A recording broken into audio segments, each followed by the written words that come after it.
नमस्कार साथियों। तो चलिए आज के दैनिक जागरण में क्या खास खबरें हैं उन्हें हम लोग एक एक करके देख लेते हैं। और याद रखिए दैनिक जागरण का राष्ट्रीय संस्करण है, तो इसमें आप लोगों को महत्वपूर्ण खबरें ही देखने को मिलेंगी। आप सभी लोग देख रहे हैं कि कोरोना महामारी फिर से बढ़ने लगी है, फिर से फैलने लगी है। तो आपको अपना और अपने परिवार का ख्याल रखना है।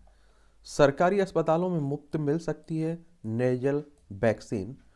और आप देखेंगे कि नेजल वैक्सीन की बात करें तो नाक से दी जाने वाली वैक्सीन है, और जो श्वसन प्रणाली के ऊपरी हिस्से नाक और गला में प्रतिरोधक क्षमता उत्पन्न करेगी। और मॉक ड्रिल से परखी कोरोना से जंग की तैयारी। और चीन में आप देखिए हाहाकार फिर से शुरू हो गया है।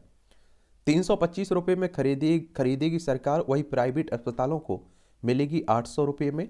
और केंद्र सरकार ने तय की भारत बायोटेक की नेजल वैक्सीन की कीमत, और 18 वर्ष से ऊपर के लोगों के लिए 77 डोज के रूप में भी उपलब्ध होगी। पहले से 77 डोज ले चुके लोगों को नेजल वैक्सीन की 77 डोज लेने की ज़रूरत नहीं है। और 77 डोज के रूप में नाक में डाली जाएगी 2 बूंदें। और 27% लोगों ने अभी तक ली है 77 डोज। और किसी भी टीके के दोनों डोज ले चुके लोगों के लिए होगा यह टीका। और निजी अस्पतालों में प्रति डोज 150 रुपये ले सकेंगे एडमिनिस्ट्रेटिव चार्ज। और 97% लोगों को लगी है पहली डोज, और 90% लोगों ले चुके हैं दूसरी डोज। एक कोरोना वैक्सीन की बात हो रही है, और हम में से बहुत सारे लोगों ने इसे लगवाया भी होगा, तो उसी को लेकर तैयारी चल रही है। ओलंपिक मेजबानी की दावेदारी पेश करेगा भारत, ये आप देखते हैं कि कौन कह रहे हैं। अनुराग ठाकुर कह रहे हैं, हमारे खेल मंत्री है ना, वही कह रहे हैं।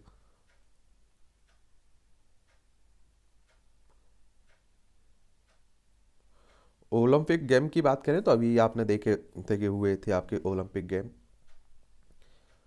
और इसकी ओलंपिक की बात करें तो गर्मी और सर्दियों में खेले जाते हैं, आपको मालूम होगा ये गेम। ठीक है, तो ये भी याद रखिए आप लोग। और 1894 में आपने देखा होगा कि अंतर्राष्ट्रीय ओलंपिक समिति की स्थापना हुई थी, तो ये भी आप लोग याद रखिएगा। भारत अब 2036 में ओलंपिक की मेजबानी को तैयार है। और भारत सरकार अंतर्राष्ट्रीय ओलंपिक परिषद के समक्ष इसकी बोली लगाने के लिए भारतीय ओलंपिक संघ का हर तरह से समर्थन करेगी। अगर हम लोग IOA के बारे में बात करें ना, किसके बारे में, IOA, तो आप देखेंगे कि ये इंडिया ओलंपिक एसोसिएशन की बात हो रही है। 1927 में इसकी स्थापना हुई थी, नई दिल्ली में इसका हेडक्वार्टर आपको देखने को मिलेगा। निकाय चुनाव में ओबीसी आरक्षण के लिए सुप्रीम कोर्ट जाएगी उत्तर प्रदेश सरकार। हाई कोर्ट ने दिया बिना ओबीसी आरक्षण के निकाय चुनाव कराने का आदेश। और अनुच्छेद 243 कहता है कि जिस निकाय का कार्यकाल खत्म होने वाला हो वहां उससे पहले चुनाव करा लिया जाए। और इसी तरह का मामला आप लोगों ने MP में भी देखा था, मध्य प्रदेश में भी देखा था। और मुझे लगता है कि ये एक तरह से आप देखिए जनता को बेवकूफ़ बनाने वाले काम होते हैं। क्योंकि आप सभी जानते हैं कि अगर ज़्यादा आरक्षण आप देखते हैं, फिर आज कोई अदालत जाएगा और अदालत आप देखेंगे उसे निरस्त कर देगा, ख़त्म कर देगा। लेकिन आप देखिए आपको क्या हो जाएगा सरकार को कहने के लिए कि हमने इतना आरक्षण दिया है, हमें वोट दीजिए। तो ये सब बेवकूफ़ी वाली बातें होती हैं। और इसी तरह से आप देखिए कई राज्यों ने 79% आरक्षण कर दिया, 80% आरक्षण कर दिया, 77% आरक्षण कर दिया। आप सभी जानते हैं कि ये सुप्रीम कोर्ट हाई कोर्ट जाएगा मामला, और सुप्रीम कोर्ट हाई कोर्ट इसे रद्द कर देगा। क्या कर देगा, रद्द कर देगा। तो फिर आप देखिए क्या कहेंगे कि हमने तो भाई दिया था लेकिन ऊपर से नहीं मिल पाया है। तो चलिए उत्तर प्रदेश की बात हो रही है, तो आप सभी जानते हैं कि लखनऊ इसकी राजधानी है। अंतर्राष्ट्रीय सीमा नेपाल से लगती राज्यों में बिहार, झारखंड, छत्तीसगढ़, मध्य प्रदेश, राजस्थान, हरियाणा, दिल्ली, हिमाचल प्रदेश, उत्तराखंड से लगती है। और विधानसभा में 403 सीटें हैं, विधान परिषद में आपकी 100 सीटें हैं, राज्यसभा में 31 सीटें हैं, लोकसभा में आपकी 80 सीटें हैं। और आप लोगों को मालूम होगा कि 27% भी OBC पिछड़ा वर्ग को जो आरक्षण मिलता है ना, कई राज्यों में वो भी नहीं मिल रहा है, ये भी याद रखिएगा। तो उतना है तो दे नहीं पा रहे हैं। तो ये तो सब मुझे लगता है कि क्या रहता है, कोर्ट ने क्या कहा, पीठ ने अपने आदेश में कहा है कि सुप्रीम कोर्ट ने 12 साल पहले सरकार द्वारा ट्रिपल टेस्ट फॉर्मूला अपनाए जाने की बात कही थी, किंतु अभी तक उस आदेश का अनुपालन नहीं किया गया है। कोर्ट ने कहा है कि तमाम निकायों के कार्यकाल खत्म हो चुके हैं और कुछ का 31 जनवरी 2023 तक खत्म हो जाएगा, इसलिए चुनाव पहले करवाना होता है। और ट्रिपल टेस्ट फार्मूला क्या है ये? तो सुप्रीम कोर्ट के ट्रिपल टेस्ट फार्मूले में किसी राज्य में निकाय चुनाव में ओबीसी के पिछड़ेपन की स्थिति की जानकारी के लिए एक विशेष आयोग गठित करने और इसकी सिफारिश के आधार पर अनुपातिक आरक्षण देने और आरक्षित सीटों की संख्या 50% की सीमा से बाहर ना होने देने की शर्त शामिल है। 50% की, यही समस्या है। ठीक है, तो चलिए ये भी है। ई अदालतों से जुड़ेंगे भूमि संबंधित दस्तावेज, इस बाबत देश के 25 राज्यों में हाई कोर्टों से मिल चुकी है इसे मंजूरी। और भूमि संबंधी विवादों की न्यायिक प्रक्रिया को आसान बनाने और उसके त्वरित निपटारे की दिशा में किए जा रहे सुधारों के सकारात्मक नतीजे आने लगे हैं। राहुल की भगवान राम से तुलना चरम चाटुकारिता है, ये भारतीय जनता पार्टी कह रही है। देखिए, मैं आप लोगों से पहले भी बोलता हूँ, नेता के बयानों को आप लोग ज़्यादा सीरियस मत लिया करिएगा, क्योंकि आप देखिए कि प्रधानमंत्री मोदी साहब को बीजेपी के नेता भगवान कहते हैं, राहुल गांधी को उनकी पार्टी के नेता कहते हैं। हर पार्टी के नेता अपने सर्वोच्च नेता को इस तरह के बयान देते रहते हैं। भीषण बर्फीले तूफान के कारण न्यूयॉर्क में आपातकाल घोषित हो गया है अमेरिका में। और अमेरिकी राष्ट्रपति जो बाइडन है ना, इन्होंने ऐतिहासिक बर्फीले तूफान से बेहद प्रभावित न्यूयॉर्क में आपात की घोषणा कर दी है। उड़ीसा में होटल की तीसरी मंजिल से गिरकर रूसी सांसद एंटोव की मौत हो गई। सांसद ने कुछ दिन पहले यूक्रेन युद्ध पर की थी पुतिन की आलोचना, और 2 दिन पहले रूसी पर्यटक की हुई थी मौत और रूसी दूतावास ने साजिश की आशंका से किया इनकार। तो उड़ीसा आप लोग चलिए एक बार देखिए, आप देखिए भुवनेश्वर इसकी राजधानी है उड़ीसा की, और इसकी सीमा की अगर हम लोग बात करें तो आप देखेंगे कि इसकी सीमा पश्चिम बंगाल से लगती है, झारखंड से लगती है, छत्तीसगढ़ से लगती है और आपकी आंध्र प्रदेश से लगती है।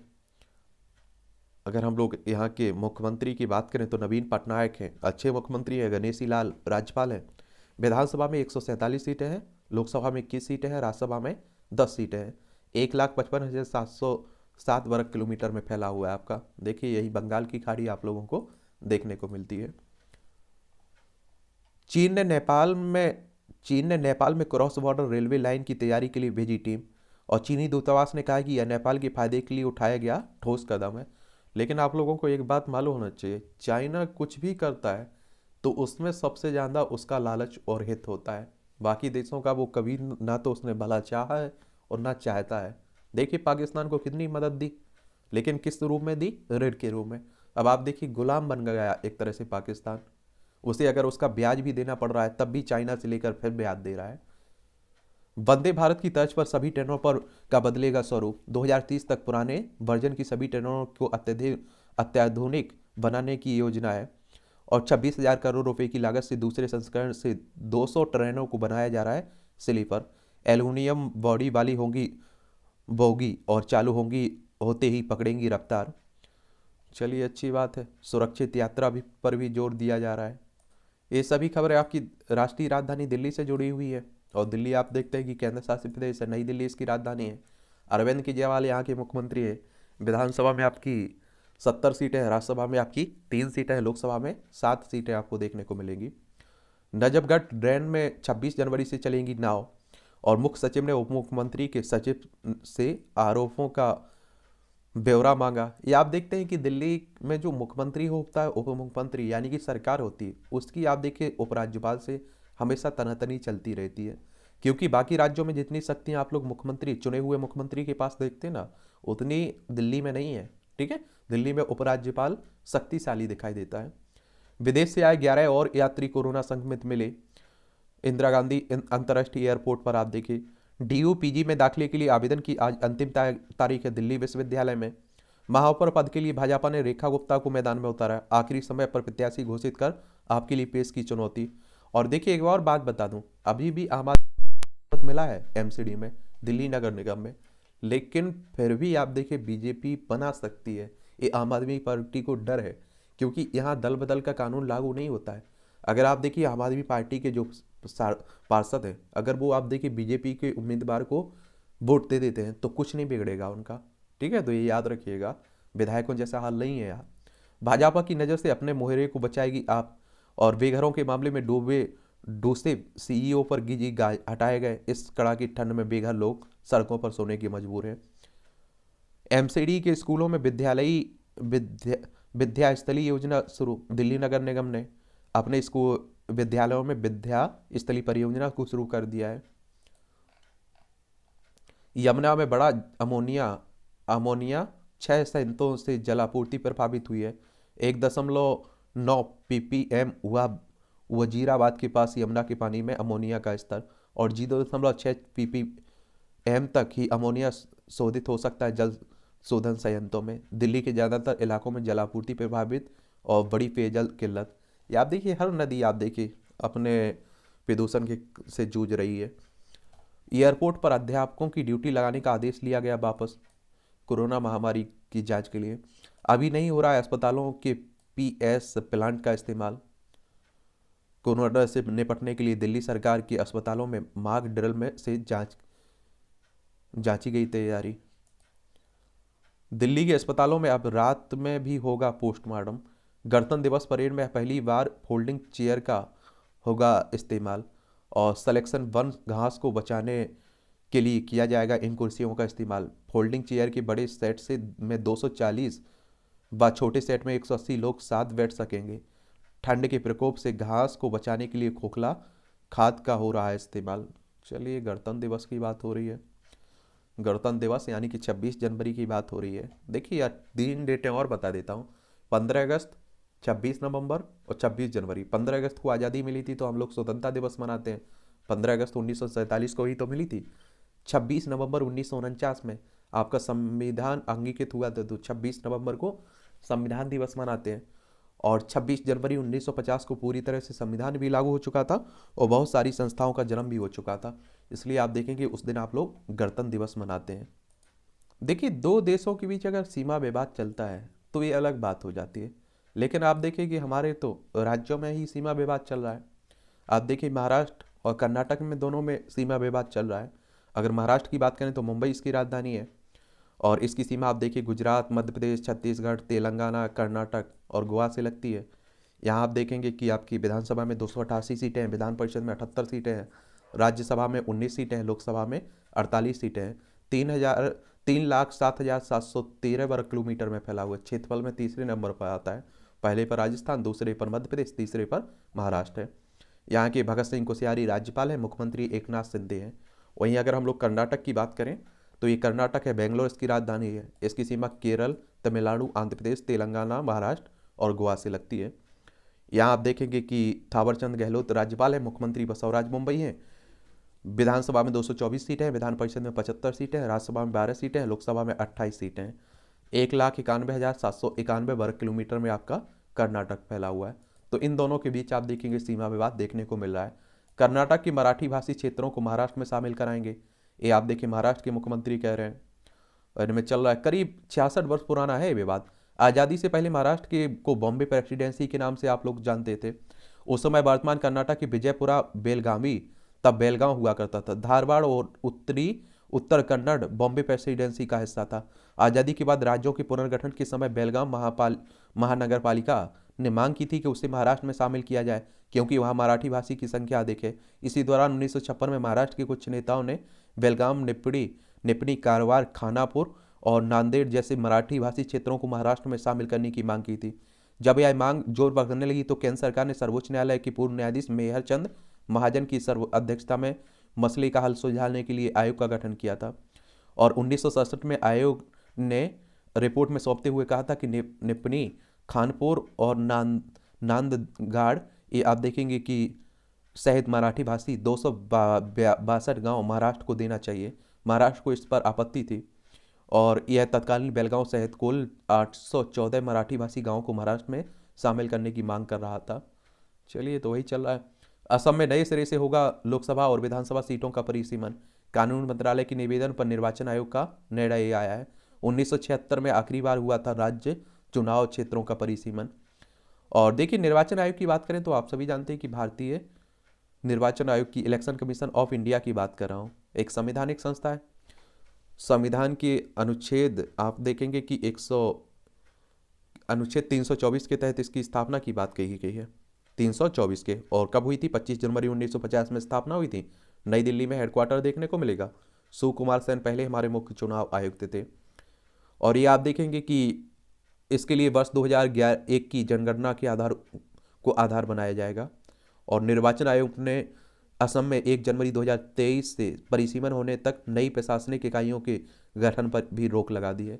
अब आप देखिए कि लोकसभा और विधानसभा सीटों की बात होगी, बढ़ने क्या होता है इसमें, ठीक है, देखेंगे। आप देखेंगे असम की बात हो रही तो दिसपुर इसकी राजधानी है। और आप देखेंगे कोलकाता यानी कि पश्चिम बंगाल, मेघालय, त्रिपुरा, मिजोरम, मणिपुर, नागालैंड, अरुणाचल प्रदेश से सीमा लगती है। अंतर्राष्ट्रीय सीमा आप देखेंगे कि आपकी किससे लगती है, अंतर्राष्ट्रीय सीमा भूटान और बांग्लादेश से लगती है। यहाँ के अगर हम लोग मुख्यमंत्री की बात करें तो हेमंत बिस्वा शर्मा है, जगदीश मुखी राज्यपाल हैं, विधानसभा में 126 सीटें हैं, राज्यसभा में 7 सीटें हैं, लोकसभा में 14 सीटें हैं। 78,438 वर्ग किलोमीटर में आपका असम फैला हुआ है, तो ये भी आप लोग याद रखिएगा। नैतिक शिक्षा को पाठ्यक्रम में शामिल होना चाहिए, मुर्मू साहब कर रही हैं। और निष्पक्षता योग्यता का कार्यों के माध्यम से प्रदर्शन कीजिए। हमारे देश की पहली आदिवासी राष्ट्रपति हैं, दूसरी महिला राष्ट्रपति हैं, उड़ीसा राज्य से संबंध रखने वाली पहली राष्ट्रपति हैं। और नैतिकता की शिक्षा तो मुझे लगता है कि हर किसी को पढ़ाना चाहिए, अपने नेताओं को सबसे पहले देना चाहिए। CDSCO और राज्यों के अधिकारी कर रहे दावा संयंत्रों का संयुक्त निरीक्षण केंद्रीय औषधि मानक नियंत्रण संगठन ने राज्यों के अधिकारियों के साथ मिलकर कुछ चिन्हित औषधि निर्माण इकाइयों का निरीक्षण शुरू किया है। 26 जनवरी से देश भर में नई शिक्षा के नीति के तहत बच्चे पढ़ेंगे सही इतिहास, धर्मेंद्र प्रधान कह रहे हैं। और भारत विश्व मानवता की धरोहर है। चलिए, नई शिक्षा भी आई, शिक्षा नीति भी आ चुकी है आपकी, अब लागू होने दीजिए, क्या परिणाम निकलते हैं तो आने वाला वक्त ही बताएगा। केंद्र ने मणिपुर के विद्रोही समूह के साथ शांति समझौते पर किया हस्ताक्षर। यह है, आप देखिए कि जेलियन ग्रेंग यूनाइटेड फ्रंट है जो विद्रोही समूह है। और मणिपुर की बात करें, क्योंकि एक देखिए हमारे ही देश के लोग हैं इसमें, जो भी संगठन है इसमें जो भी लोग हैं हमारे देश के लोग हैं, और इसलिए हमें अपने लोगों से तो शांति वार्ता कर सकते हैं ना। मणिपुर इम्फाल इसकी राजधानी, इसकी सीमा नागालैंड, मिजोरम और असम से लगती है। और आप देखिए अंतर्राष्ट्रीय सीमा म्यांमार से लगती है। एन बीरेन सिंह यहाँ के मुख्यमंत्री हैं, लॉ गणेशन यहाँ के राज्यपाल हैं। और 60 सीटें हैं विधानसभा में, राज्यसभा में 1 सीट है, लोकसभा में 2 सीटें हैं। 22,327 वर्ग किलोमीटर में आपका मणिपुर फैला हुआ है। गंगा में सीवरेज ढांचे के लिए 2700 करोड़ की परियोजनाओं को मंजूरी मिली है। ये आप देखें राष्ट्रीय स्वच्छ गंगा मिशन की बैठक में गंगा बेसिन में सीवरेज ढांचे के विकास के लिए लगभग 2700 करोड़ रुपए की बात हुई है। नमामि गंगे पर बैठक में नहीं जाएंगे नीतीश और तेजस्वी होंगे शामिल। ये आप देखते हैं कि बिहार की बात हो रही है। हाईकोर्ट ने आरोपित नौकरशाहों पर कार्रवाई की सरकार से मांगी रिपोर्ट। केंद्र सरकार सामान्य प्रशासनिक विभाग और एंटी करप्शन ब्यूरो को देना होगा जवाब। जनहित याचिका पर अब अगली सुनवाई 17 फरवरी को करेगा हाईकोर्ट। आपराधिक मामलों में अन्य देशों का अनुरोध प्राथमिकता से निपटाएं। केंद्रीय गृह सचिव अजय भल्ला ने कहा है कि आपराधिक मामलों में कानूनी मदद के लिए अन्य देशों के अनुरोधों को प्राथमिकता के आधार पर निपटाया जाना चाहिए। भारत को पड़ोसियों से विकासात्मक कूटनीति बढ़ाने की जरूरत है। हमें पड़ोस में अन्य क्षेत्रीय ताकतों का मुकाबला करने में मदद मिलेगी।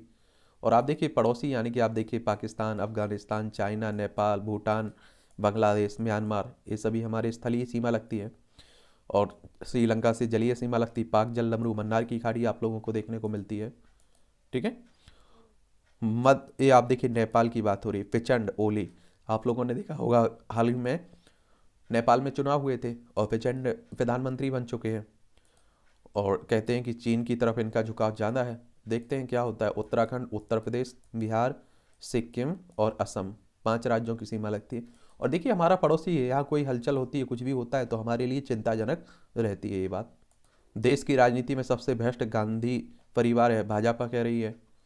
भारतीय जनता पार्टी की स्थापना 1980 में हुई थी। कांग्रेस की बात करें तो आप देखेंगे 28 दिसंबर 1885 में हुई थी। इसके पहले संस्थापक कौन थे? A.O. ह्यूम को माना जाता है। और पहले अध्यक्ष कांग्रेस के थे व्योमेश चंद्र बनर्जी। बाडरा धोखाधड़ी के शिकार भाजपा लगा रही है उन पर झूठे आरोप, कांग्रेस कह रही है।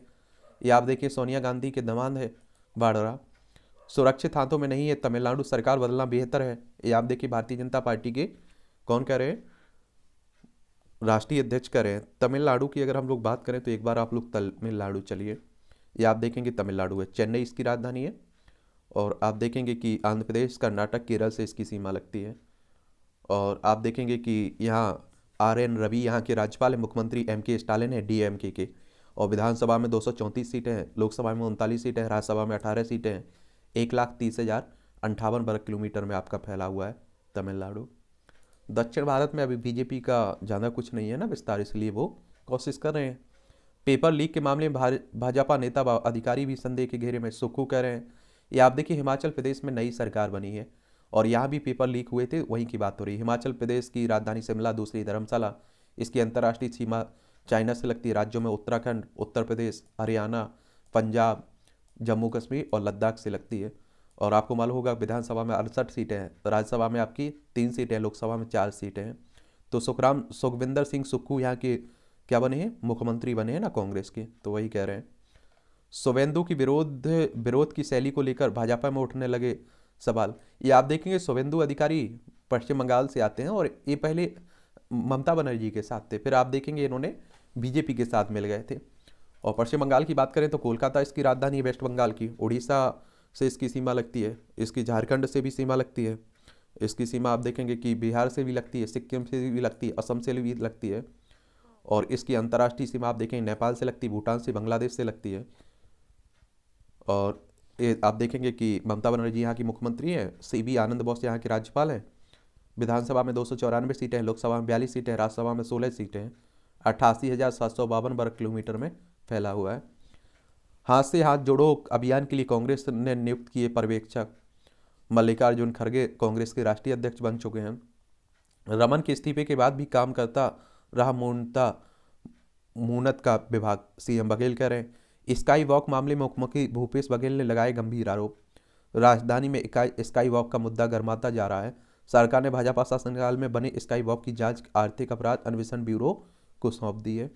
और एक बात रहती है कि देखिए, पहले किसी और की सरकार हो, बाद में किसी और की सरकार आ जाए, तो आप देखते हैं कि क्या रहता है ना, कि वो जांच करवाता है। जैसे आप देखिए, पंजाब में अभी आम आदमी पार्टी की सरकार आई, कांग्रेस के कई नेता जेल में पहुंच चुके हैं।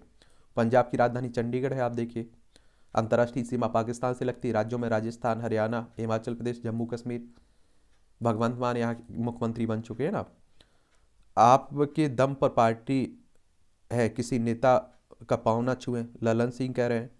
बड़े नेताओं के पांव छूकर कुछ हासिल करना कम से कम अब जदयू में आसान नहीं होगा। पार्टी के राष्ट्रीय अध्यक्ष और सांसद राजीव रंजन सिंह और लल्लन ने ये मंगलवार को कार्यकर्ताओं को साफ साफ कहा है कि वे पांव छूने से परहेज करें। ये आप देखिए, बिहार की बात हो रही है, नीतीश कुमार की पार्टी है ना, उसी की बात हो रही है। पटना इसकी राजधानी, उत्तर प्रदेश, झारखंड, पश्चिम बंगाल से सीमा लगती है। अंतर्राष्ट्रीय सीमा नेपाल से लगती है। महागठबंधन में भूत की पूरी तैयारी, सीटों का अता पता नहीं। ये आप देखिए कि शत्रु की तरह मैदान में खड़े दल 2024 में मित्र की भूमिका में रहेंगे। बढ़ गए जदयू के महागठबंधन के दावेदार, सीटों हो गई कम। ये आप लोगों को एक और बात बता दूं कि देखिए, 2024 में लोकसभा चुनाव है, उसी में एक गठबंधन बनाने की बात हो रही है। इस तरह के गठबंधन पहले भी बने हैं और देखिए, बहुत बुरी तरह से चुनाव सत्ता पक्ष हार भी जाता है। अभी भी आप लोगों से बोला है कि देखिए, 37 से 38% वोट मिलते हैं बीजेपी को लोकसभा में 100% में से। तो आप देखेंगे कि कितने बाकी कितने बच्चे 62 से 63% इनके विरोध में रहते हैं। अगर वो एक हो जाए, सभी को एक कर लिया जाए, तो बीजेपी आराम से चुनाव हार सकती है। और इसकी चिंता बीजेपी को है, ये आप लोग याद रखिएगा, क्योंकि इनके जो पहले सहयोगी थे वो सभी साथ छोड़ चुके हैं इनका, और वो चिंता दिख भी रही है। आप लोगों को मालूम होगा कि इंदिरा गांधी चुनाव हार गई थी गठबंधन के आगे। चलिए, तो ये भी याद रखिएगा। PGI में वैक्सीन की मैक्सेल का ट्रायल जनवरी से पहले सप्ताह होगा। ये अब कोरोना से बचाएगा आंवला और लोकाट का पेय। हिमाचल में आंवला और लोकाट का पेय शरीर की रोग प्रतिरोधक क्षमता बढ़ाएगा। तो आपने देखा है, गिलो भी काफ़ी पिया गया है उस समय। होशियारपुर की महिला ने 8 साल के अपने बेटे को नहर में फेंका। देखिए, चुनौती देने वाला वीडियो प्रसारित, 36 घंटे में जदयू विधायक का पुत्र गिरफ्तार हुआ है। भागलपुर के होटल बिग डैडी गोलीकांड मामले में आप देखिए, सापा विधायक इरफान की संपत्ति हो गई जब्त।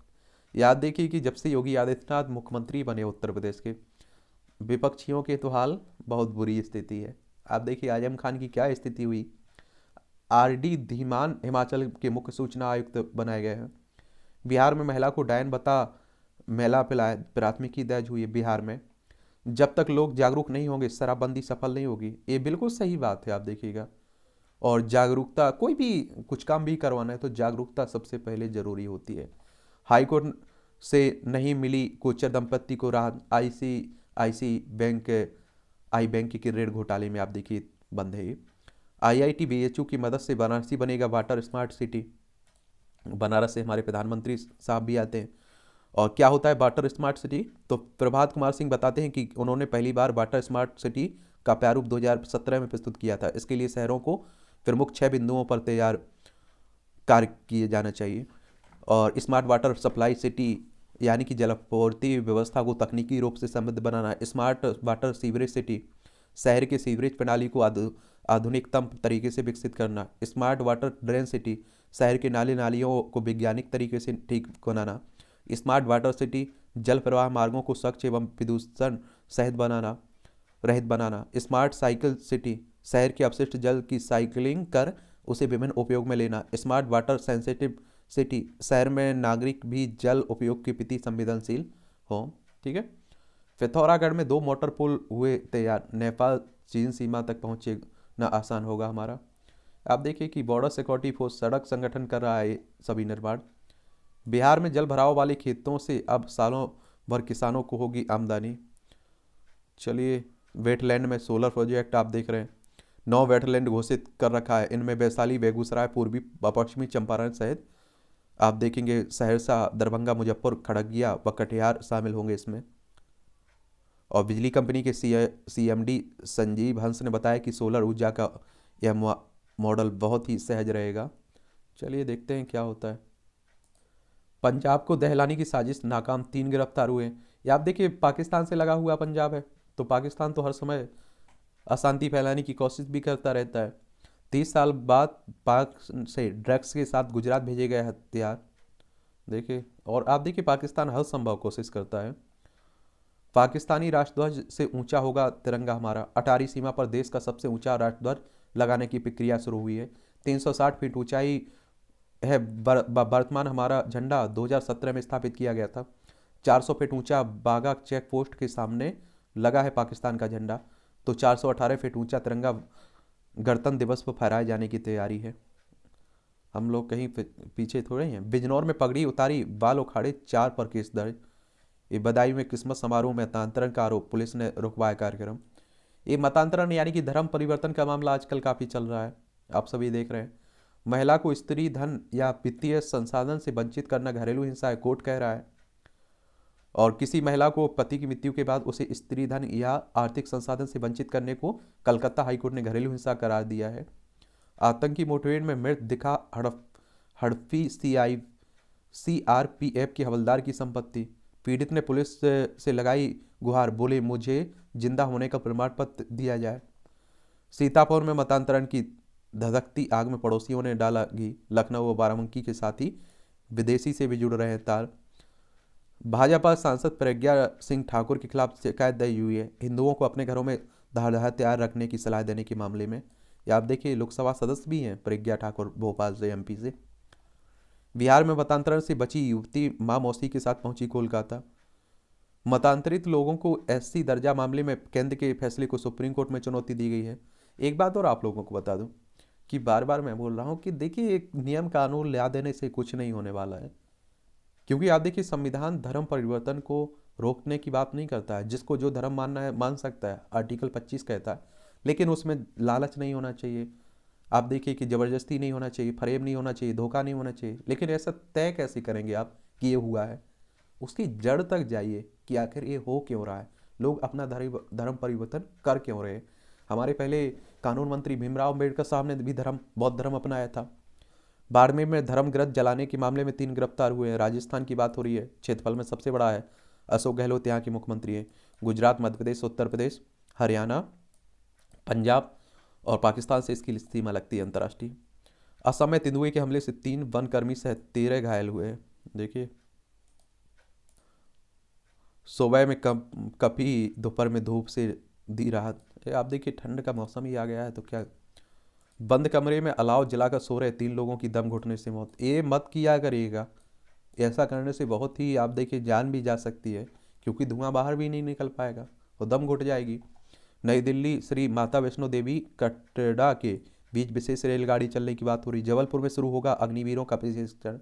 अग्निवीर यानी कि अग्निपथ योजना आई हुई है ना, तीनों सेनाओं में भर्ती को लेकर, उसी की बात हो रही है। बिहार के अरवल में पूर्व माओवादी कमांडर की हत्या हुई है। माओवादियों को आप लोग नक्सलवादी भी कहते हैं। कृष्ण जन्म स्थान विवाद में शाही मस्जिद ईदगाह कमेटी वार्ता को तैयार है। ये आप लोगों को एक और बात मालूम होना चाहिए कि यहाँ भी आप देखिए मथुरा में भी श्री कृष्ण जन्मभूमि विवाद चल रहा है, ठीक है। और इस तरह के कई हमारे देश में आप देखिए हिंदू मुस्लिमों के बीच विवाद बने हुए हैं। ईडी का दावा, बंगाल में शिक्षा के क्षेत्र में 2012 से ही शुरू हो गया था घोटाला।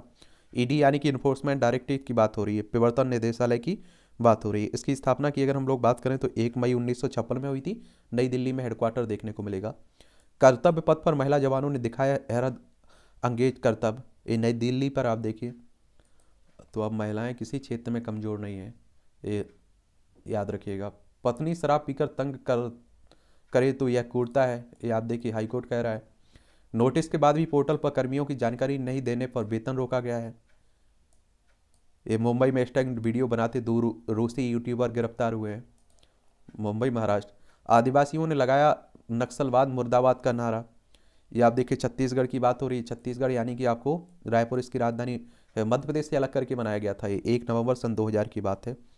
देखिए अगर हम लोग नक्सल की बात करें ना, क्या होता है नक्सलवादी क्या होते हैं, तो नक्सलवाद शब्द की उत्पत्ति पश्चिम बंगाल के नक्सलवाड़ी गांव से हुई थी और भारतीय कम्युनिस्ट पार्टी के नेता चारू मजूमदार और कानू सन्याल ने 1967 में सत्ता के खिलाफ एक सशक्त आंदोलन शुरू किया था। मजूमदार चीन के कम्युनिस्ट नेता माओ से तुंग के बड़े प्रशंसक थे और इसी कारण नक्सलवाद को आप लोग माओवाद भी कहते हैं।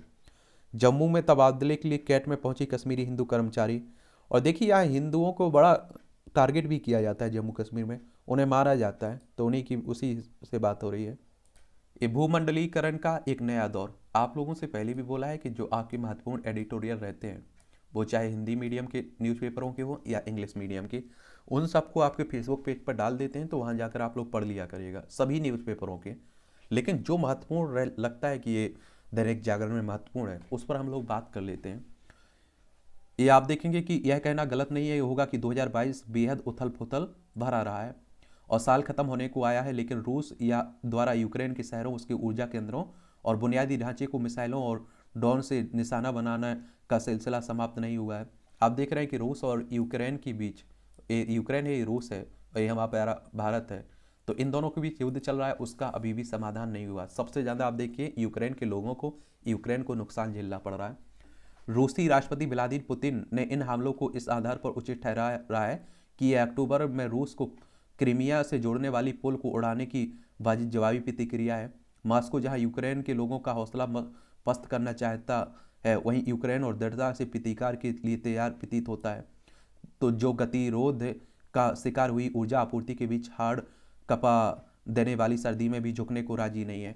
और आप लोगों को एक बात मालूम है कि रूस को भी भरोसा नहीं था कि यूक्रेन इतने लंबे समय तक हमारे सामने टिक पाएगा, लेकिन फिर भी आप देखिए वो टिका हुआ है। ईरान द्वारा रूस को लंबी दूरी तक मार करने वाली बैलिस्टिक मिसाइलों की आपूर्ति से जुड़ी चिंताओं के बीच अब अमेरिका यूक्रेन को पेट्रियट एयर डिफेंस मिसाइल उपलब्ध करा रहा है और पीछे से कई देश आप देखेंगे यूक्रेन को भी मदद कर रहे हैं। यूरोप में संवाद बढ़ाने के पक्ष में कुछ आवाज़ें जरूर उठ रही हैं, पर ऐसी संभावना की साकार होने के आसार कम ही दिखते हैं। विश्व का दूसरा सबसे शक्तिशाली देश चीन इस समय कई दबावों से जूझ रहा है। महज कुछ ही दिनों के भीतर चीनी कम्युनिस्ट पार्टी ने अपने सोने कोविड नीति से पलटी मार ली, क्योंकि शी जिनपिंग के सख्त नियमों से उकता कर लोग आक्रोशित होने लगे थे और कई शहरों में विरोध प्रदर्शन करने लगे थे और लोग शी जिनपिंग के इस्तीफे की मांग करने लगे थे। इसके बाद चीन ने कोविड संबंधी सख्त पाबंदियां हटा दी।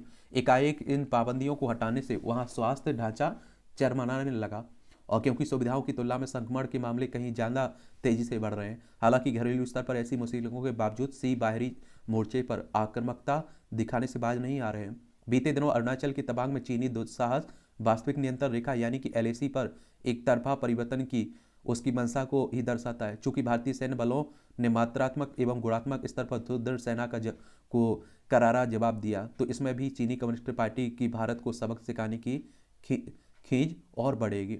अभी आपने देखा होगा कि अरुणाचल प्रदेश में अरुणाचल प्रदेश में हमारे सैनिकों और चाइना के सैनिकों के बीच झड़प हुई थी। ईटानगर इसकी राजधानी, भूटान और चाइना और म्यांमार से सीमा लगती है। राज्यों में असम, नागालैंड से इसकी सीमा लगती है अरुणाचल प्रदेश में। अरुणाचल प्रदेश को अपना ही हिस्सा बताता है वो। यह सब एक ऐसे समय में हो रहा है जब अमेरिका और चीन के बीच तेज होते भू राजनीतिक और भू आर्थिक टकराव ने नई दिल्ली की स्थिति को चीन की दादागिरी की दृष्टि से और नाजुक बना दिया है। तल्ख होती अमेरिकी चीनी प्रतिद्वंदिता से आगामी वर्षों में यह प्रतिस्पर्धी दबाव और बढ़ेगा, क्योंकि अमेरिका जहां हिंद प्रशांत क्षेत्र में अपनी साझेदारी को सशक्त बनाएगा, वहीं चीन के साथ तकनीकी आदान प्रदान को संकुचित भी करेगा। बाइडेन प्रशासन ने हाल ही में ऐसी कुछ सिलसिलेवार घोषणाएं की हैं जिनसे चीन को होने वाली अमेरिकी उच्च प्रौद्योगिकी निर्यात बंद होगा और इससे आधुनिक कंप्यूटरिंग चिप्स, सुपर कंप्यूटर्स और उन्नत सेमीकंडक्टर्स बनाने की चीनी क्षमताएं प्रभावित होंगी। संप्रीति संप्रीति भू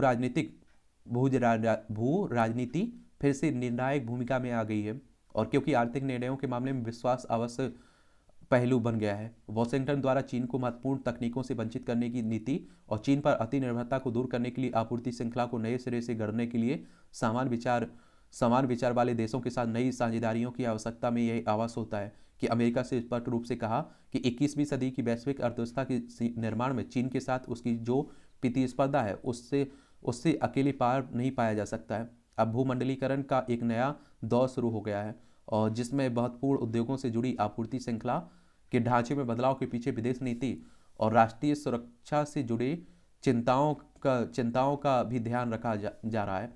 और आबाद आर्थिक भूमंडलीकरण की जिस ताकत को अधिक को कभी सभी वैश्विक समस्याओं का समाधान माना जाता है, उसका असर अब कमजोर पड़ गया है। यदि उभरती तकनीकें ही भू राजनीति के अगले चरण का निर्धारण करेंगी, तो समझिए कि उनकी आपूर्ति का ध्रुवीकरण एक नई वास्तविकता है। और देखना यही होगा कि इस मोर्चे पर संबंधित पक्षों के में ताल कैसे बैठती है। और इसमें कोई संदेह नहीं कि यह दौर बड़ी शक्तियों के बीच टकराव का है, जिसमें बहुपक्षीय ढांचा दरक रहा है और भू राजनीतिक समीकरण बदल रहे हैं। इसके चलते आर्थिक एवं तकनीकी सहयोग से राजनीतिक विश्वास की बड़ी भूमिका होगी, भले ही देशों को इसकी कुछ कीमत ही क्यों न चुकानी पड़े।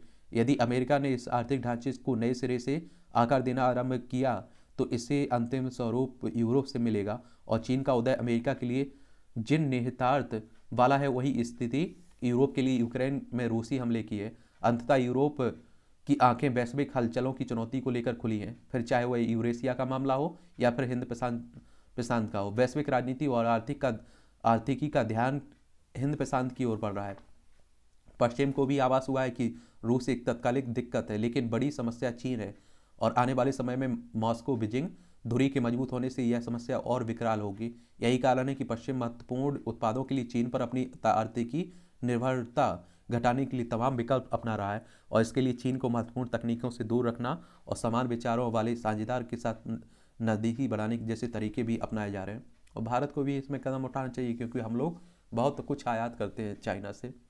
और उभरते भू राजनीतिक ढांचे में भारत की मुख्य भूमिका होगी। G20 की अध्यक्षता के साथ वह अगले वर्ष वैश्विक एजेंडे को आकार देने में सक्षम होगा। हालांकि इससे इतर बात करें तो यह बात वह पड़ाव है जो भारतीय नीति निर्माताओं को अपने नीतिगत विकल्पों के दूरगामी निहितार्थ को देखते हुए बड़ी सावधानी से उसका चयन करना होगा। अपने लाभों के लिए शक्ति के संतुलन का सहयोग वैश्विक पदानुक्रम में किसी राष्ट्र के उदय में अहम होता है।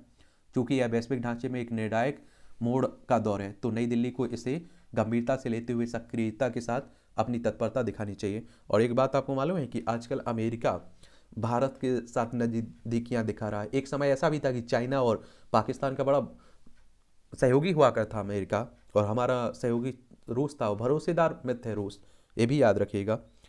तो उसी की बात हो रही है। और आज आप देखिए चाइना को रोकना है आगे बढ़ने से, तो बिना भारत की मदद के संभव ही नहीं है। तो इसीलिए अमेरिका हमारी तरफ झुकाव दिखा रहा है। G20 की बात हुई है, ग्रुप ऑफ 20 की, तो इसकी आप देखते हैं स्थापना 26 सितंबर 1999 में हुई थी। वैश्विक अर्थव्यवस्था में प्रमुख मुद्दों पर चर्चा करने के लिए व्यवस्थित रूप से महत्वपूर्ण औद्योगिक और विकासशील अर्थव्यवस्थाओं को एक साथ लाना इसका उद्देश्य है। और भारत इसकी अध्यक्षता 2023 के लिए मिली ना। और इसमें 20 सदस्यों में आप देखेंगे अर्जेंटीना, ऑस्ट्रेलिया, ब्राजील, कनाडा, चीन, France, Germany, Bharat, Indonesia, Italy, Japan, Mexico, रूस, सऊदी अरब, दक्षिण अफ्रीका, दक्षिण कोरिया, टर्की, यूनाइटेड किंगडम, संयुक्त राज्य अमेरिका और यूरोपीय संघ आप लोगों को देखने को मिलेगा। बिना शिक्षक विश्वगुरु बनने का सपना, इसका कोई औचित्य नहीं कि प्राथमिक विद्यालय से लेकर विश्वविद्यालय तक शिक्षकों की कमी का सामना करना पड़ रहा है। ये आप देखिए हर स्कूल में चले जाइए आप लोग, और हर जगह आप लोगों को देखने को मिलेगा कि शिक्षकों की कमी देखने को मिल रही है। ग्रामीण क्षेत्रों में तो आप देखेंगे एक शिक्षक सभी सब्जेक्ट पढ़ा रहा है, ये स्थिति बनी हुई है। ये आप देखिए, ये भी पढ़ लिया करेगा, देवी आसुरी प्रवृत्ति धर्म ग्रंथों की मान्यताओं के अनुसार पृथ्वी पर जन्म लेने वाले प्रत्येक मनुष्य ईश्वर के रूप में ही जन्म लेता है। अच्छा कॉलम लिखा जाता है। ये बैंक घोटाला जो आईसीआईसीआई बैंक घोटाला हुआ ना, उसी के संदर्भ में लिखा गया है। नदियों की चिंता, जीवन दायिनी नदियों को लेकर राज्य सरकारों की चिंता के साथ चिंतन भी कर रही है। और आप लोगों को एक बात मालूम होगा कि इतना खर्च किया जाता है। कहते हैं कि ईमानदारी से अगर हो तो साफ हो सकती है नदियाँ, लेकिन आप देखते हैं अधिकतर पैसा कहते भ्रष्टाचार में ही चला जाता है। जो गंगा दूसरे का उद्धार करती थी, आज अपने उद्धार के लिए चिल्ला रही है। लंबित मामलों का बढ़ता बोझ, यदि वकील 70 साल की आयु में मुकदमे लड़ सकते हैं तो सर्वोच्च न्यायालय के जज 70 साल में रिटायर क्यों नहीं हो सकते हैं। चलिए आप लोग देखिएगा, और आप देखिए कि बोझ तो रहता ही है। बहुत सारे हमारे यहाँ केस भी होते हैं हमारे देश में, और आप देखते हैं उन्हें सुप्रीम कोर्ट, हाई कोर्ट भरे पड़े हुए हैं। धरती की सेहत का राज जैव विविधता, और बीते दिनों कनाडा के मॉन्ट्रियल में COP15 संपन्न हुआ। इस दौरान धरती की जैव विविधता को बचाने के लिए 2015 में किए गए पेरिस समझौते की तर्ज पर एक वैश्विक समझौता किया गया। वास्तव में समावेशी विकास के लिए जैव विविधता जीवन रेखा की तरह है, और ऐसे में धारणीय यानी सतत विकास को अगर हम व्यवहारिक रूप से साकार होते देखना चाहते हैं तो जैव विविधता संवर्धन की दिशा में तेजी से बढ़ते कदम बढ़ाने होंगे। और आप देखिए कि बैठने कर लेने से कुछ नहीं होता है, इनका कुछ हल निकले, कुछ हो, तब आप देखिए बहुत सारी प्रजातियाँ विलुप्त होती जा रही हैं। और आप देख रहे हैं कि जलवायु परिवर्तन हो रहा है, और इसका नुकसान पूरी दुनिया को देखने को मिल रहा है। जैव विविधता संवर्धन में भारत की भी भूमिका की बात हो रही है। भारत को भी अपनी भूमिका निभाने पड़ते रहिए। ये आप देखिए एक तरह से तंज कसा जाता है। कालम बंदी की आशंका, अखबार खोलते ही व्यंग का स्तंभ नहीं देखे तो ऐसा प्रतीत होता है मानो व्यंग की दुनिया ही लौट गई हो। चलिए देख लीजिए इसे भी आप लोग। बदलाव पर भारी पड़े चुनाव, ये आप देखिए कहाँ पंजाब की बात हो रही है। संस्कृतियों का शुभ संगम, स्वतंत्र भारत में काशी तमिल संगम महज उत्तर भारत और दक्षिण भारत के दिलों को एक करने की पहल नहीं है, बल्कि विश्व की अति प्राचीन दो समृद्ध धाराओं संस्कृत और तमिल को एक मंच पर लाने का भागीरथ प्रयास भी है। अभी आपने देखा है कि आपका बनारस में हुआ है ना, वहीं की बात हो रही है, एक काशी तमिल संगम। और इस तरह के देखिए कोई भी संगम होते थे तो एकता बढ़ाने के लिए, भाईचारा बढ़ाने के लिए एक कदम उठाए जाते हैं, क्योंकि देश एक है हमारा, तो एकता तो जरूरी है। कर्जे को वट्टे खाते में डालने से घटा एनपीए, आरबीआई ने वार्षिक रिपोर्ट में कहा कि अस्थिर वैश्विक हालात से एनपीए बढ़ने का खतरा है। और एनपीए यानी कि नॉन परफॉर्मिंग एसेट की बात हो रही है, यानी कि डूब गया पैसा, कहने का मतलब यही होता है। आरबीआई कहने का मतलब है रिजर्व बैंक ऑफ इंडिया। आप सभी जानते हैं बैंकों का बैंक भी कहते हैं, केंद्रीय बैंक भी है हमारी। 1 अप्रैल 1935 में इसकी स्थापना हुई थी। मुंबई में हेडक्वार्टर देखने को मिलेगा। एक साल में 60,000 करोड़ के बैंक फ्रॉड हुए हैं, देख लीजिए। नोडल कार्यालय में आवेदन जमा करें एनपीएस उपभोक्ता। इस सरकार क्षेत्र में एनपीएस सब्सक्राइबर को 1 जनवरी 2023 से पेंशन प्रणाली से अगर आंशिक निकासी करनी है तो अपने आवेदन की बात हो रही। चीन की अर्थव्यवस्था में रही है 3.2% की वृद्धि। ब्रिटेन के कंसल्टेंसी संगठन centre for economics and business research ने ये कहा है। मेक इन इंडिया स्मार्टफोन का निर्यात 8% घटा। और सितंबर तिमाही में केंद्र पर कर्ज बढ़कर 147 लाख करोड़ हुआ है। 147 लाख करोड़ केंद्र पर, समझ रहे हैं। आईटीसीबी के दावे संबंधी जीएसटी नियमों में बदलाव। जीएसटी आप देखते हैं कि 2017 में आया था, ठीक है। देश में केवल 7.5% परिवारों के पास अपनी कार है। जब ये भी देख लीजिए आंकड़े। आर्थिक सुधारों के साथ देश में बीते वर्षों में कारों की संख्या में अच्छी वृद्धि रही है, लेकिन प्रति परिवार कारों का अनुपात ज़्यादा अच्छा नहीं है, ठीक है। तो ये भी याद रहे। राष्ट्रीय परिवार स्वास्थ्य सर्वेक्षण 5 के अनुसार देश में केवल 7.5% परिवारों के पास अपनी कार है। महिंद्रा एंड महिंद्रा के चेयरमैन आनंद महिंद्रा ने इस सर्वेक्षण के हवाले से कारों के अनुपात का यह आंकड़ा इंटरनेट मीडिया पर साझा किया है। चलिए, सरकार खुले बाजार में 20 लाख टन गेहूं जारी करेगी। और टीके की तीनों खुराक लेने वालों को छूट पर विचार कर रही बीमा कंपनियां। गिग वर्कर्स को सुविधा देने के नाम पर ओला और उबर पिछड़े, ये आप देखें इनकी झलक। गिग वर्कर्स के लिए बात हो रही है। चलिए, तो ये भी आप लोग याद रखिए। ये चावल घोटाले में खुलने लगी परतें। 4 राज्यों में भेजे गए अनाज में भी अफसरों ने किया घोटाला। ये अम्बाला की बात हो रही है। हैपेड के बाद अब एफसीआई यानी फूड कॉरपोरेशन ऑफ इंडिया के अधिकारियों की कार्यप्रणाली संदेह के घेरे में है। देखिए चावल में भी घोटाला हो रहा है। हरियाणा में नहीं बढ़ेगी गन्ने की दाम, पुराने रेट पर ही फसल की खरीद करेगी चीनी मिलें। और इसी को लेकर किसान नाराजगी भी बताते रहते हैं। हरियाणा यानी कि चंडीगढ़ इसकी राजधानी है। मनोहर लाल खट्टर यहाँ के मुख्यमंत्री हैं। पीएम मोदी के भाई कार हादसे में घायल, बेटे, पुत्रवधू और पोते को भी आई चोटें। ये आप देखिए प्रधानमंत्री साहब के भाई है। आज जेल से बाहर आ सकते हैं देशमुख, हाईकोर्ट में सीबीआई की अर्जी खारिज की है। ये आप देखिए लंबे समय से बंद है भ्रष्टाचार के मामले में। ये महाराष्ट्र के गृह मंत्री हैं। सीबीआई यानी कि सेंट्रल ब्यूरो ऑफ इन्वेस्टिगेशन की बात कर रहा हूँ। और इसकी स्थापना 1 अप्रैल 1963 में हुई थी। नई दिल्ली में हेडक्वार्टर देखने को मिलेगा। गिग वर्कर्स के लिए वेतन जैसी पेंशन योजना लाई केंद्र सरकार, अथॉरिटी कह रहा है। देश में पेंशन फंड नियामक एफडीआई ने कहा है कि केंद्र सरकार गिग वर्कर्स के लिए वेतन जैसी योजना लाए। तो ये गिग वर्कर्स होते क्या है? गिग वर्कर्स क्या? गिग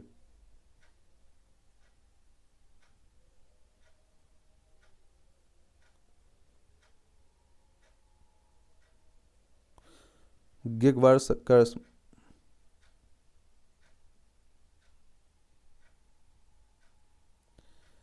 इसमें आप देखेंगे प्रत्येक कारोबार में कुछ काम ऐसे भी होते हैं जिनको स्थायी कर्मचारी के बजाय गैर स्थायी कर्मचारी से कराया जाता है। ऐसे काम के लिए कंपनियां कर्मचारियों को काम के आधार पर भुगतान करती हैं। और दूसरे शब्दों में अगर हम लोग कहें तो काम के बदले भुगतान के आधार पर रखे गए कर्मचारियों को ही गिग वर्कर्स कहा जाता है। ठीक है। कर्नाटक में मिक्सर ग्राइंडर में विस्फोट, कुरियर कंपनी का एक कर्मचारी घायल हुआ है। दुनिया के लिए फिर से सीमाएं खोलेगा चीन। 3 वर्ष बाद 8 जनवरी से सीमाएं को खोलने की घोषणा हुई है। विदेशी यात्रियों की अनिवार्य क्वारंटाइन भी करेगा समाप्त। बढ़ रहा है फिर भी आप देखिए इस तरह के कदम उठा रहा है। आतंकी हमलों के मद्देनजर पाक ने बनाई विशेष सुरक्षा योजना। अभी आप देखिए कि यहाँ चेतावनी भी दी गई है। और देखिए पाकिस्तान की बात हो रही है, वहाँ कुछ भी हो सकता है। अमेरिका में भारतवंशी समुदाय ने मनाया वीर बाल दिवस। रूस ने यूक्रेन को चिताया, हमारी मांगे मानो अथवा सैनिक मनवा लेंगे। ये आप देखिए चल रहा है, कब खत्म होता है। डॉनबास मोर्चे पर स्थिति काफ़ी कठिन व दर्दनाक है, जलसिंकी कह रहे हैं। ईरानी महिला खिलाड़ी ने बिना हिजाब अंतर्राष्ट्रीय शतरंज टूर्नामेंट में भाग लिया। और ईरान में आप देख रहे हैं कि हिजाब को लेकर विरोध प्रदर्शन भी हो रहा है। देखिए ईरान है, चाबहार पोर्ट का हम लोगों ने निर्माण किया है यहाँ। ये भारत पाक मैच के बाद ब्रिटेन में हुए संघर्ष को लेकर 12 और गिरफ्तार हुए हैं। चीन ने तनाव के मद्देनजर ताइवान से अनिवार्य सैन्य सेवा बढ़ाकर 1 वर्ष की है। ये आप देखिए ताइवान को चाइना अपना हिस्सा मानता है। ये ताइपे इसकी राजधानी है। और यहाँ कोई भी देश का कोई नागरिक अगर जाता है, कोई भी समूह जाता है तो उसका विरोध भी करता है चाइना। उत्तर कोरियाई ड्रोन मार गिराने में विफल, दक्षिण कोरियाई सेना ने माफ़ी मांगी। ये आप देखिए कि यहाँ उत्तर कोरिया है, नीचे दक्षिण कोरिया है, इनके बीच भी काफ़ी तनातनी चलती रहती है। जापान में किशिदा सरकार का चौथा मंत्री बर्खास्त हुआ है। जापान के प्रधानमंत्री फुमियो किशिदा ने घोटाले को लेकर, ये आप देखिए जापान की बात हो रही है उसा। और आप देखेंगे कि हमारे देश में ऐसा नहीं होता है। हमारे यहाँ तो पूरा घोटाला सामने आ जाता है, फिर भी नहीं होता है। पेरिस में निकाली गई रैली। पेरिस में मंगलवार को एगियन स्ट्रीट शूटिंग में मारी गई कुर्दिश महिलाओं के चित्रों के साथ रैली निकाली गई। ये देखिए एक खेल का चित्र रहता है, इसका ओवरव्यू एक ले लिया करिएगा। चीन और पाकिस्तानी खिलाड़ियों को शामिल करने का फैसला बाद में। अनुराग ठाकुर कह रहे हैं भारत को बैडमिंटन, मुक्केबाजी और एशियाई कुश्ती चैंपियनशिप की करनी मेजबानी। और T20 के लिए हार्दिक को फिर मिली कप्तानी। क्रिकेट की बात हो रही है। गार्डनर T20 रैंक में शीर्ष ऑलराउंडर बनी। ब्रिजेश दामानी ने राष्ट्रीय बिलियर्ड्स चैंपियनशिप जीती। कैरियर की सर्वश्रेष्ठ 8वीं के रैंक पर पहुंचे प्रणव। भारतीय शटलर HS प्रणव की बात हो रही है। BWF विश्व रैंकिंग में 8वें स्थान पर पहुंच गए हैं। ऑस्ट्रेलिया पहुंचे जोकोविक। पूर्व नंबर 1 टेनिस खिलाड़ी सर्बिया के नोवाक जोकोविक वर्ष के पहले ग्रैंड स्लैम ऑस्ट्रेलियन ओपन के लिए यहाँ पहुँच गए हैं। अर्चना के दम पर जीती भारतीय अंडर-19 टीम। ये आप देखिए भारतीय महिला अंडर-19 क्रिकेट टीम ने ऑलराउंडर प्रदर्शन करते हुए दक्षिण अफ्रीका को हराया। 100वें टेस्ट मैच में वार्नर का दोहरा शतक। क्रिकेट के इतिहास में इंग्लैंड के जो रूट के बाद यह कारनामा करने वाले दूसरे क्रिकेटर बने हैं ये डेविड। ई स्पोर्ट्स को आधिकारिक तौर पर सरकार से मान्यता दी। और आर्सेनल ने वेस्ट हैम को हराया। आर्सेनल ने इंग्लिश प्रीमियर लीग के सबसे व्यस्तम दिनों में से एक बॉक्सिंग डे पर दमदार प्रदर्शन करते हुए वेस्ट हैम को 3-1 से हरा दिया है। ठंड के कारण टोपी पहनकर ही की मेज गेंदबाजी। चलिए ठंड पड़ ही रही है। हरियाणा में 10 लाख परिवार गरीबियों की सूची से हुए बाहर। चलिए चलिए ये भी आप लोग देखते रहिए, ये भी पढ़ लिया करिएगा। कोरोना से डरे नहीं, बचाव के प्रति रहें गंभीर, लक्षणों को नज़रअंदाज न करें। तेज बुखार है, सिर दर्द, ये आप देखिए इसके लक्षण बताए जा रहे हैं। भीड़ भारी जगहों पर ना जाएं, मास्क लगाएं, शारीरिक दूरी बनाए रखें, लक्षण दिखने पर जांच अवश्य कराएं। चलिए आप लोग पढ़ते रहिए। देखते हैं 2023 कैसा रहता है। फॉरेंसिक टीम ने टीवी शो के सेट से तुनिसा के कपड़े और अन्य सामान, अभी आपने देखा ये आत्महत्या हुई है, आत्महत्या की है ना, उसी की बात हो रही है। आश्रम में बाबा जहरगिरी की समाधि पर 254 किलो चांदी से किया गया श्रृंगार। जयपुर के 12 कारीगरों को 60 दिनों का समय लगा। इसमें श्रद्धालुओं का नाम और जगह नहीं, चांदी की कीमत करीब 1.5 करोड़ आंकी गई है।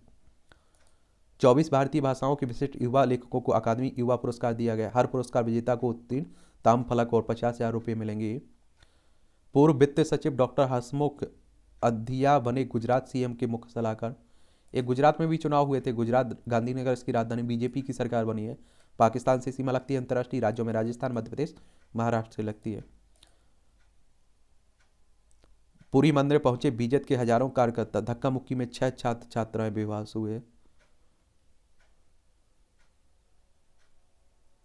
ये भी पढ़ लिया करेगा, जनरल नॉलेज की भी रहती है, जानकारी मिल जाती है, परीक्षा के लिए पॉइंट भी मिल जाते हैं। पेरिस में सिनेमेटोग्राफ का पहला सार्वजनिक प्रदर्शन।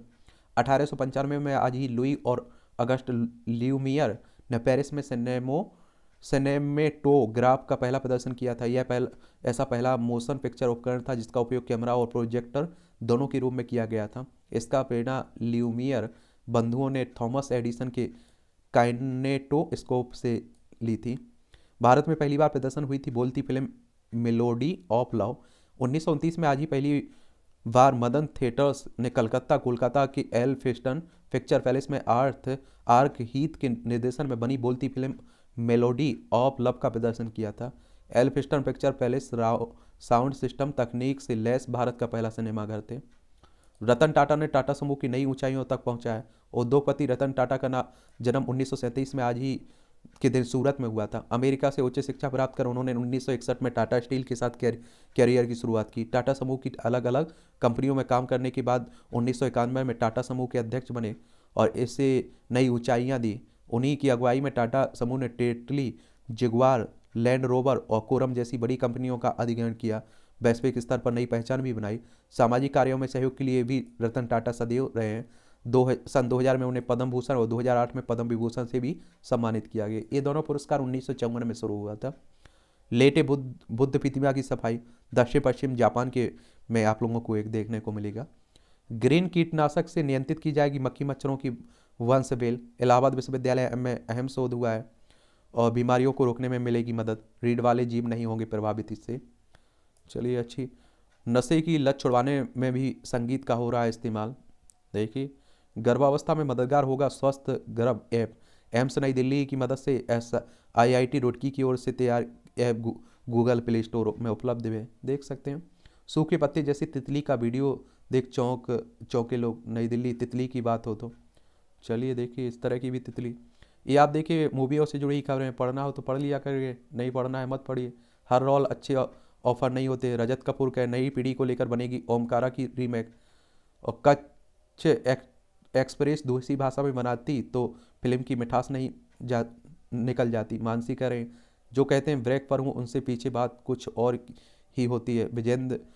विजेंद्र कुमेरिया कह रहे हैं सोनू सूद की फतेह पर अगले साल से आरंभ होगा काम। चलिए जन्मतिथि आप देखें सलमान खान की। इंद्र कुमार की 2 फिल्मों में होगी श्वेता। दूसरी फिल्म के निर्देशन में अभी वक्त है, मुकेश चावड़ा कह रहे हैं। तो इस तरह से न्यूज़पेपर की कहानी ख़त्म होती है। आप लोगों के कोई सवाल हो, मेरे लिए सुझाव हो तो ज़रूर आप लोग बताइएगा नीचे, ठीक है।